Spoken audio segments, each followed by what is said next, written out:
الأيام. تغير حياة الصبي.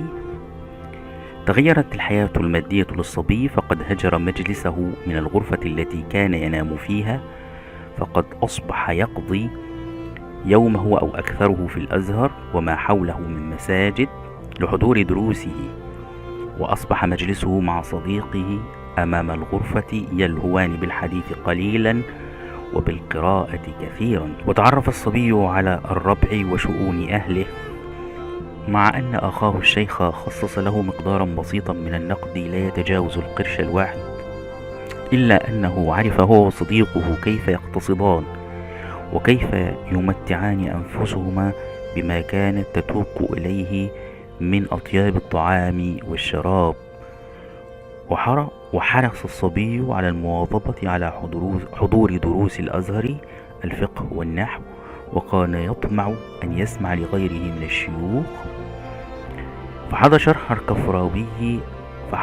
الكفراوي على يد شيخ جديد في الدرجة قديم في الأزهر، ولكن هذا الشيخ كان غليظ الطبع سريع الغضب، يعامل طلابه بقسوة.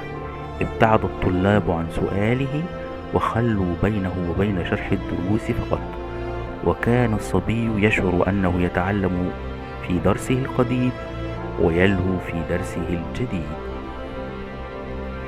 وكان لهذا أثر في حياة الصبي النحوية، فكان يوم الصبي مليئا بحضور الدروس، فدرس الضحى ودرس الظهر، ثم الاطلاع على الكتب حتى تغرب الشمس، فيذهب إلى درس المنطق مع الكبار.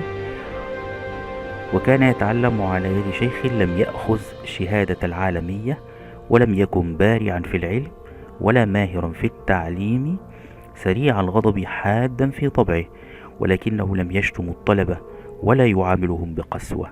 وما أسرع من قضت السنة الأولى وأقبلت أجازة الصيف، وأراد الصبي أن يبقى في الأزهر في القاهرة كما كان يفعل أخوه الذي كانت تعظمه أسرته، ولكنه وجد نفسه في القطار ذاهب إلى قريته في الريف.